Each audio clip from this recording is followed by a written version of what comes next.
Did you know you can now invest in oil in either direction with only a 29 basis point management fee? How do you do that? Do you do swaps with the swaps dealers on Wall Street? No. We only invest in cash. Do you trade futures from the futures dealers on Wall Street? No. I thought I was clear before. We only invest in cash. Do you do anything with Wall Street? No.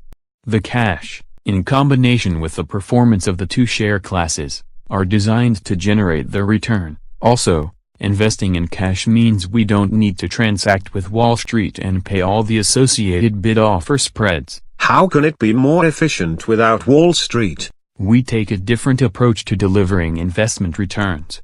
Sourcing returns from the ETF market itself allows us to avoid the various financial market intermediaries. Wait. I've seen these products before.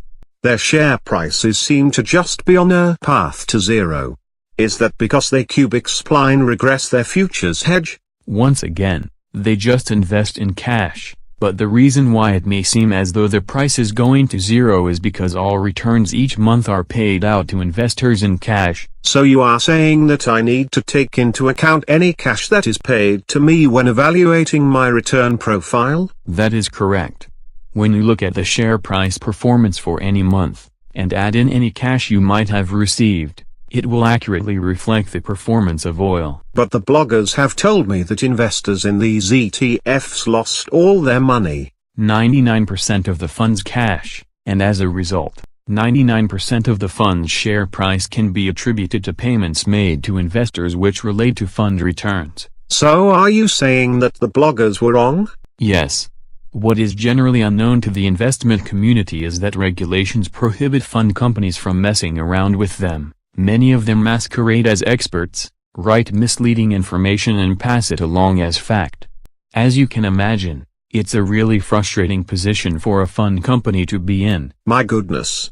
If the bloggers can be wrong about this, they can be wrong about Hillary's emails, Obama's birthplace, Trump's hair, or dare I say it, Elvis. I can see how all this might be true for the long product, but the inverse product must deviate from tracking because of the rebalancing of the futures. There are no futures, it's just cash.